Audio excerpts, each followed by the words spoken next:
দাঁড়াইছে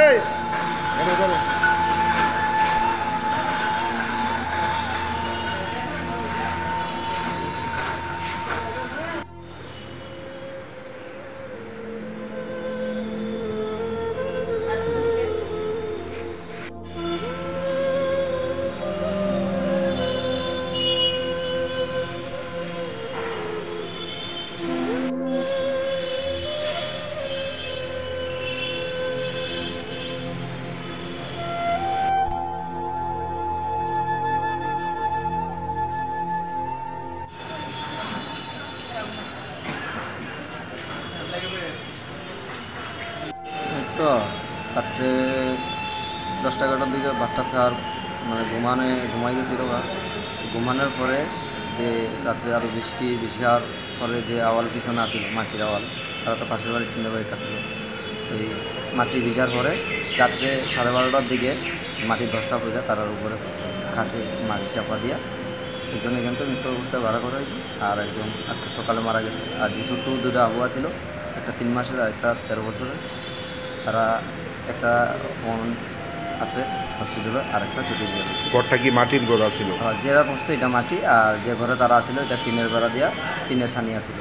তারা কোন ঘরে আসলো? মাটির ঘরে আসলো না টিনের বাড়িতে আসলো? আচ্ছা, মাটির ঘরটা কি টিনের ঘরের উপরে পড়ছে নাকি? হ্যাঁ হ্যাঁ।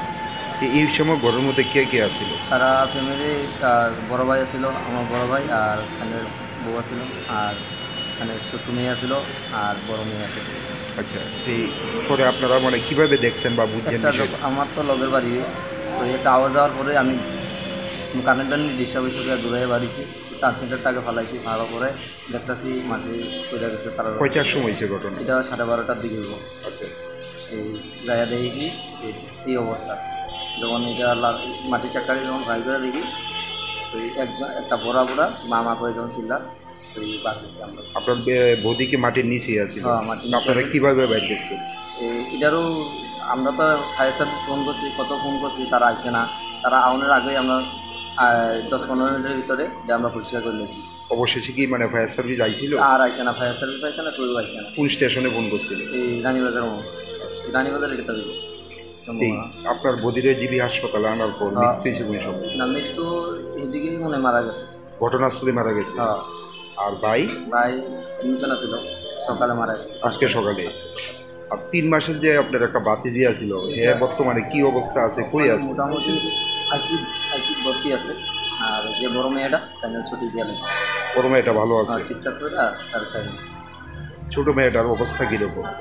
ছোট মেয়ের অবস্থা বেশি একটা ভালো না, এখানে স্পট লাগছে। ওই সিরিজকনের কথা, এক্সরে করার কথা আছে, করছে নি, ঠিক করতে পারতাম না। আপনার ভাইয়ের নাম কি? ভাইয়ের নাম প্রাণেশ তাঁতি। বদির নাম?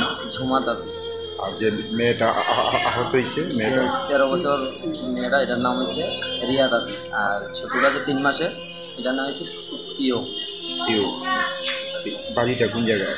বাড়িটা হচ্ছে আমরা মেটলিপাড়া ধরে, এবং পাড়াটার নামে ধর্মটিলা, রানীবাজার পিএস।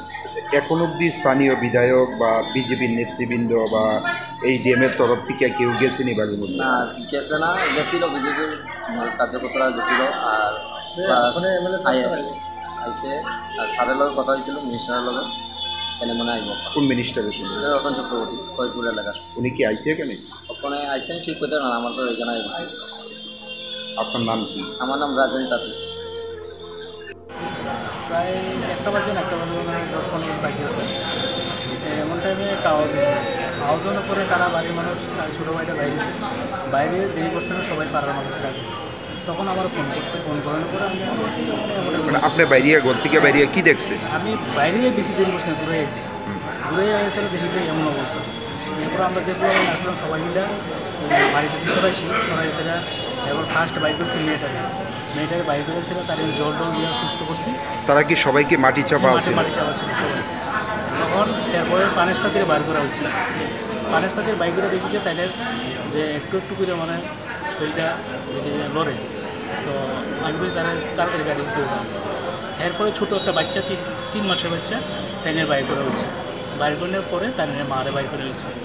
বাইর করে তো আমরা যাইতে রানীবাজার হাসপাতালে গেছি। রানীবাজার হাসপাতালে নেওয়ার পরে ডাক্তারি এনে দেখছে, দেখে সেটা আমরা লগে লগে জীবিতে ট্রান্সফার করছি। তখন আমরা জীবিতে লই আইছি, লই আনার পরে আমরা এখানে অ্যাডমিট করাইছি। অ্যাডমিট করার সাথে সাথে সবাই ডাক্তাররা আইছে, দেখে যেটা তারা আমরা রোগী ভর্তি রাখছে, ভর্তি রেখে ট্রিটমেন্ট চালাইছি। ট্রিটমেন্টের পরে আমরা কিছুক্ষণের পরে কইছে যে ঝুমাতাতি মারা গেছে, তাই ট্রিটমেন্ট আর তখন পানেস্তাতি একটু শ্বাস চলছিল। তখন পানেস্তাতিরে আমরা ভর্তি করেছি, ভর্তি করানোর পরে ব্লাড দিছি, ব্লাডও দিছি, তারা যে যে মানে দেওয়ানো আসছিল সব কিছু দিচ্ছি। দেওয়ানোর পরে দেখা যাচ্ছে গেছে আর 1.5 ঘন্টার পরে আস্তে আস্তে তাইনে মৃত্যুর দিকে আগে গেছে। আর 2জন মেয়ে যে আসছিল তারা, 2জন মেয়ে আসলে তাদের চিকিৎসা করা হয়েছে। চিকিৎসার পরে দেখা গেছে তাদের যে পাওয়ার ভিতরে ব্যথা আসছিল, এক্সরে করেছে, এক্সরের ভিতরে এমন কিছু পাওয়া গেছে না, একটু স্পট পাওয়া গেছে, এটা কিছু হয়েছে না, ওষুধ দিলে ঠিক হয়ে যাবে বলে সে ডাক্তার দিচ্ছে। 3 মাসের যে একটা বাচ্চা 3 আছে, মাসের বাচ্চাটারে আমরা তারা ইমার্জেন্সির মধ্যে ভর্তি করা হয়েছে, তাহলে একটু মাথার ভিতরে স্পট পাইছে। এখন অবস্থা কীরকম বাচ্চা? ওখানে অবস্থা আমরা দেখলাম একটু ভালোই অবস্থা। আরেকটা অভিযোগ যে ঘটনার সঙ্গে সঙ্গে আপনারা ফায়ার সার্ভিস যে খবর দিচ্ছেন, অথচ তারা ঘটনাস্থলে গেছে না। কোন স্টেশন যে আপনারা খবর দিচ্ছিলেন? আমরা স্যার এই রানীবাজার আমরা এখান থেকে ফোন করছিলাম ফায়ার সার্ভিসে, ফায়ার সার্ভিসে ফোন ধরছে না।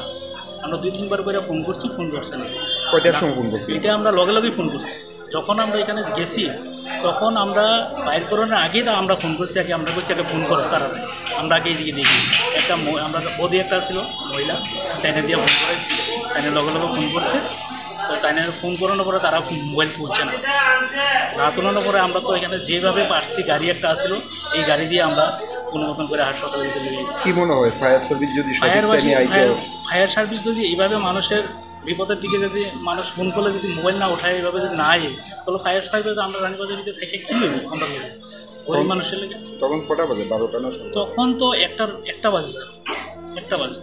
মনে হয় কি যে তারা যদি সঠিক টাইমে যাইতো, তারা যদি সঠিক টাইমে যাইতো তাহলে আরটু আমরা ভালো হইতো। তারা সঠিক টাইমে গেলে আরটু ভালো হইতো, আর আমরা লোক সাহায্য একটু করলে, আর আমরাও আসলাম, আমরাও সাহায্য করলাম, হইলে আরও ভালো হইতো। আপনার ভাইয়ে কি করতো? আমার ভাইয়ে তো এমনি রাজ্যকালী কাজ করতো, তাই বউ তো বাগানের ভিতরে কাজ করতো, চা বাগানের ভিতরে পাতার কাজ করতো, পাতা এইভাবেই তাদের